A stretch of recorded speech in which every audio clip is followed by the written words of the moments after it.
Like most kitchen cabinets, these have self-closing hinges that pull the door closed and hold it closed. But over time, the spring inside the hinge will break, and you'll end up with this, a door that just won't close. And that's because the spring inside the hinge is broken, but rather than replace the hinges, I'm going to fix the problem with a roller catch. It's a simple piece of hardware, it has two parts, spring-loaded rollers that mount inside the cabinet, and a little metal clip that mounts to the door. And when it comes together, it locks it and holds the door closed tightly. The first step is to hold the roller catch inside the cabinet flush with the face frame.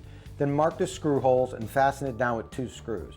Then take the latch, slip it between the rollers, close the door, reach around inside and mark the screw holes on the latch itself. Then remove the latch and screw it to the door. Just be sure to use short screws because you don't want them poking through the front of the door. And now, even though the springs on the hinges are broken, the roller catch will hold the door closed.